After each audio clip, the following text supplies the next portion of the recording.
Olá pessoal, bem-vindos aqui de volta ao nosso canal Histórias para Fogueira, nosso canal de mito, mitologia e tudo mais que a gente precisar para acessar esse legado psicológico e cultural da humanidade. Meu nome é Vitor Ariel, sou formado em Ciências das Religiões pela UFPB e no vídeo de hoje é um vídeo parecido com o vídeo do Tocabiano e o Tocorvuvo. É um mito civilizatório sobre demiurgos.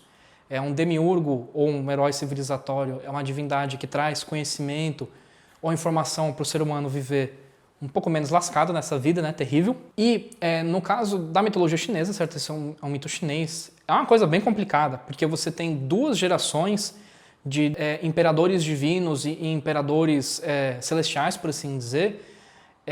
Você tem, acho que 5, 6, 7, 8 personagens que tem todo um tempo pré-histórico, né, um tempo mítico, que fazem essa primeira organização, por assim dizer, da cultura chinesa, que são os 5 imperadores divinos, né? E os 3 imperadores celestiais, os 3 Augustos. Eu vou falar hoje só dos 3 Augustos, porque senão vai ficar muita coisa, mas eventualmente a gente fala dos outros imperadores. Bom, logo depois, quando você tem a cosmogonia chinesa, que vai ser um vídeo de outro momento, né?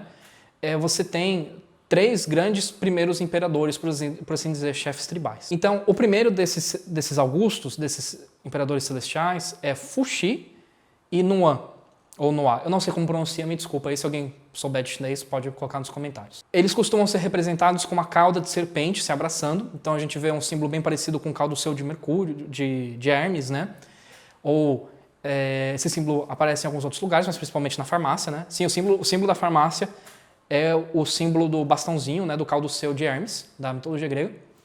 E a gente vê essa harmonia do masculino e do feminino. E ele introduz coisas bem básicas, né, para o povo chinês. Ele introduz o como caçar, o como pescar, como domesticar animais. Ele traz uma coisa que são os trigramas do Bagua, que faz toda a base dessa noção de yin e yang chinesa. A gente vai ter um vídeo específico para isso, que senão esse vídeo vai ficar gigante. E a instituição básica do matrimônio chinês. Ele viveu por muitos anos, mais de 300 anos. Ele era bem grandão. E além dele ser representado com a cauda de serpente, ele às vezes era representado com cabeça de touro também. Então a gente vê que ele tem essas representações animalescas bem básicas. Isso é importante quando a gente vê os outros. E aí passa o tempo e um filho ou um neto dele, surge um outro Augusto, que é o Shennon. E o Shennon, ele nasce através de uma influência de um dragão, né? É um nascimento virginal, por assim dizer. Um dragão assopra na barriga da mãe e ela engravida dele. No começo ela acha aquilo meio estranho demais e abandona a criança, mas ela acaba sobrevivendo. Os animais começam a proteger ele, a cuidar dele, e a mãe percebe, acho que eu fiz cagada abandonando a criança, e acaba pegando a criança para criar de novo. Quando ele cresce, né, ele começa a descobrir todas as plantas que são venenosas e não servem, e todas as plantas que têm um efeito farmacológico. Então ele meio que cria a farmácia básica chinesa. Ele faz isso abrindo a barriga dele, ele põe um vidro e ele começa a comer as coisas, né, as ervas, e vê a digestão dele, e ele vê o que faz bem e o que faz mal. Eu achei muito interessante isso, essa explicação, por assim dizer. Então ele acaba ensinando, né, essa parte da farmacopeia, né, de quais plantas usar, que não, ele ajuda a domesticar mais plantas, e ele também é tido como o imperador terrestre. Ele ensina a agricultura e ele ensina também a usar as ferramentas agrícolas. Então a gente vê aqui uma diferençazinha, que enquanto o Fuxi ensina coisas mais básicas, o Shennon ele já ensina algumas coisas um pouco mais avançadas. A gente vê que literalmente é um salto, né, na própria história humana, agora falando da história convencional, da anamítica. Você tem aqui o deus representando a revolução agrícola. Então a gente percebe que esse deus ele é descrito como um homem bem grande, mas não com características animais, e ele chegou a viver 200, 300 anos, uma coisa assim. Isso me lembra muito um pouco a mitologia cristã, a mitologia bíblica, né? Que quando você tem a queda do Éden, os seres humanos vão vivendo cada vez menos e vão ficando cada vez menores. Né? Você tem também no esoterismo aquela noção de raças que vieram antes da gente, né? Os lemúrios, os atlantes. Os lemúrios teriam sido bem mais altos do que a gente, né? A gente seria uma raça pequena comparada com eles. A gente vê um pouco também esse arquétipo aí aparecendo.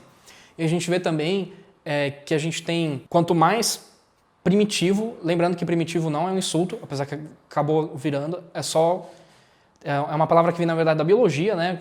O primitivo é o que é mais antigo, historicamente falando, e superior é o que é mais novo. E aí quando os europeus adotaram isso na sociologia, na antropologia, eles colocaram, né, toda essa noção de a cultura europeia ser o pico, e acabou criando uma conotação negativa, mas não é necessariamente uma conotação negativa. Então a gente vê, quanto mais primitivo, né, as invenções que essa divindade traz, mais animalesco também esse deus é, né? Mais próximo desse estado selvagem ele é. E aí depois do Shenlong, o imperador terrestre, você tem o imperador amarelo, ou Huangdi, que é o terceiro Augusto. Com sua principal esposa, a Lei Zhu, ele ensina a arte da seda, e tanto de criar, né, o bicho da seda como de tecer a seda, que até hoje é um dos produtos mais associados com a China, né, um dos principais produtos da China. E ele ensina a escrita, melhora ainda mais a agricultura e a farmacologia, ensina, você tem até hoje, inclusive, né, o livro do Imperador Amarelo, que é um tratado de medicina tradicional chinesa, de acupuntura.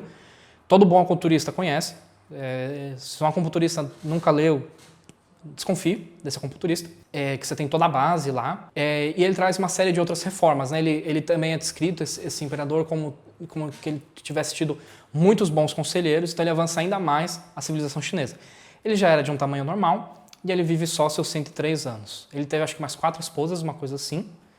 E o filho direto dele é um dos 5 grandes imperadores, que vem depois desses 3 celestes, mas isso, como eu falei, é assunto para um outro vídeo. Assim, o Huangdi, além de tudo isso que ele já fez, ele também derrotou um outro imperador rival, que estava tentando ameaçar a ordem lá na China, que é o imperador Yan. Derrota ele em batalha. Ele também, a partir dos trigramas do Bagua e dessa noção de Yin Yang, ele cria os fundamentos do taoísmo, que depois seriam expandidos pelo Lao Tzu.